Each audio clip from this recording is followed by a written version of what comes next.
what is truthfulness? And I think we need to start including it as a formal requirement in our association.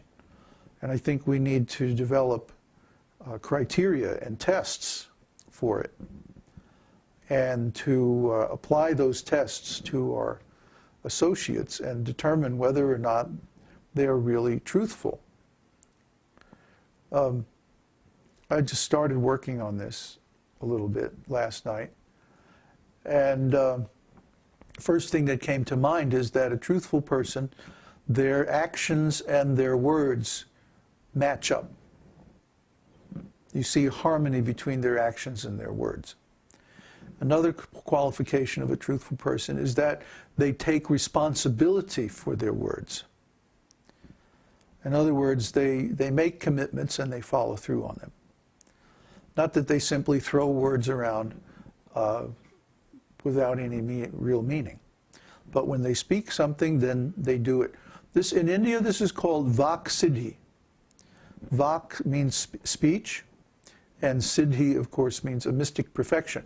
And Vak Siddhi is very important because it leads to a kind of potency where whatever you say automatically manifests. You see? Again, I have some experience on this because when I first got involved in spiritual life, started reading Srila Prabhupada's books, I was very, very impressed by the character of King Yudhishthira. King Yudhishthira is Arjuna's elder brother, and he's the leader of the 5 Pandavas.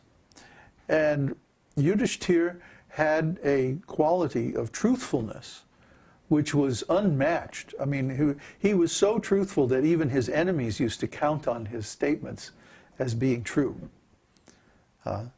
It was like the sun may cease to shine, or the water may cease being wet, but Yudhishthira is never going to stop telling the truth.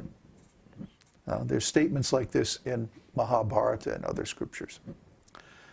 I thought this was such a wonderful quality because actually I had never met a truthful person. And you know, children, or I should say young people, teenagers especially, are very, very angry with their parents and other elders like teachers and so on because of being lied to. Remember Santa Claus? How about the Tooth Fairy? Or the Easter Bunny? Remember that? You know? And when you find out that, oh, actually it's just a story, then you're so disappointed. This generally happens at about 7 to 10 years of age. And then you find out they've been hiding sex from you. This is the worst thing. This causes an extremely deep emotional trauma. They haven't told you about one of the most important things in life. Actually, there are so many things like that. So many hidden truths. Every family has their secrets. And then there's all this diplomacy and lies upon lies upon lies upon lies about the family secrets, because we have one external standard of behavior which is required for social reputation and so on, and then we have another internal standard of behavior based on our fallen nature and our lustiness and our material attachment and so many things like that, you see.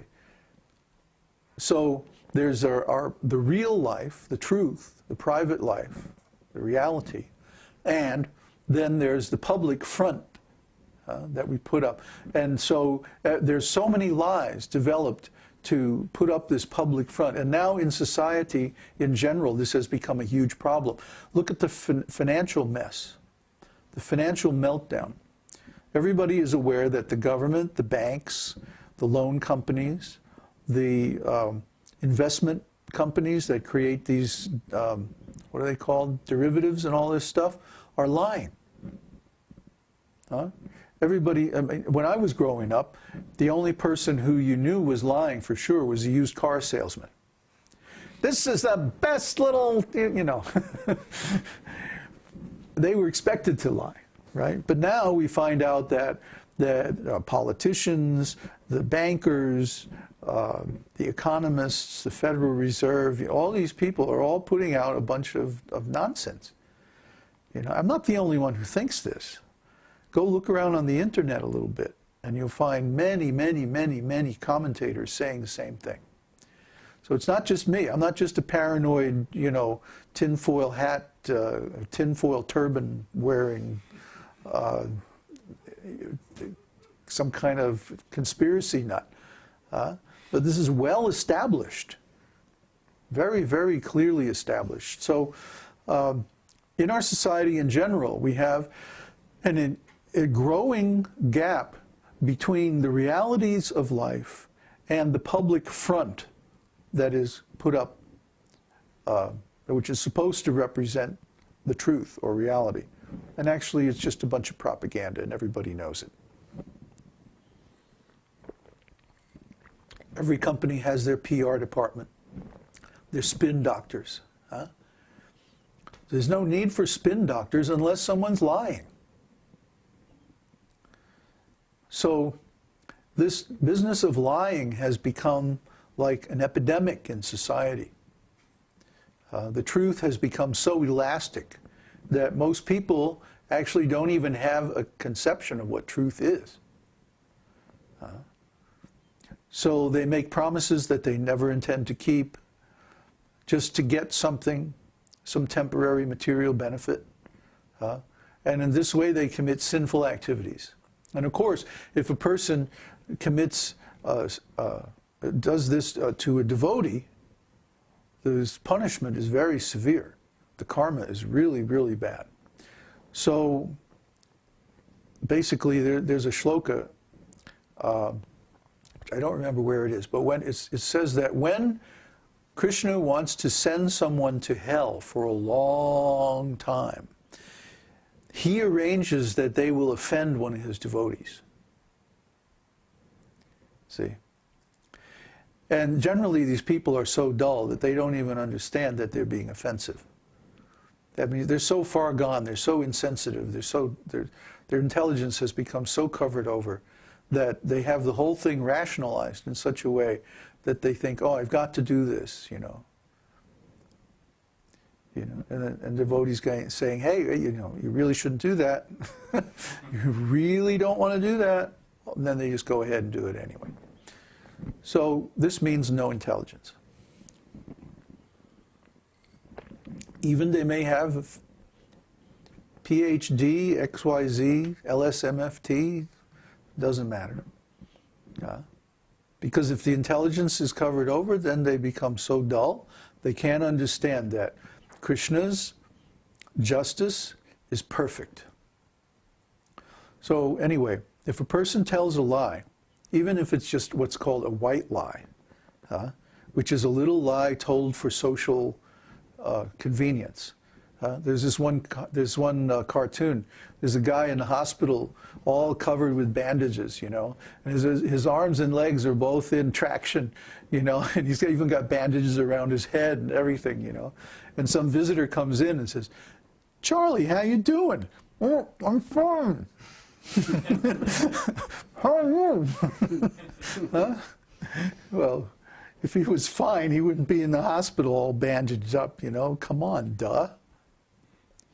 But people, even though they're suffering like anything, they put on this false front. And they don't accept any help from people who can really help. So the first thing that we have to do to get out of this situation, this suffering situation, is to be honest with ourselves and others. That, hey, I'm suffering. Hey, my life sucks. This life on planet Earth is miserable. I want to get out of here. What can I do? And of course, in the Vedas, there are so many prescriptions for this disease of material existence. So we're trying to make those available to people. But if people are not going to be truthful with us, how can we help them? It's just like if you went to let's say you're suffering from depression or something like that, and you go to a psychotherapist. And the psychotherapist says, well, tell me about your family. Right? So then you tell the psychotherapist the socially approved lie. Right?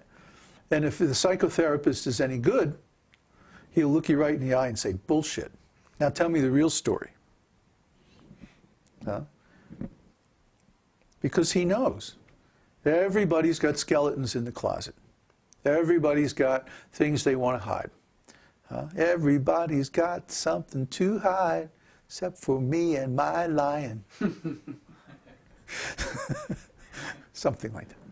So we don't believe that anybody in this material world is capable of telling the full truth. Because to do that, you would have to know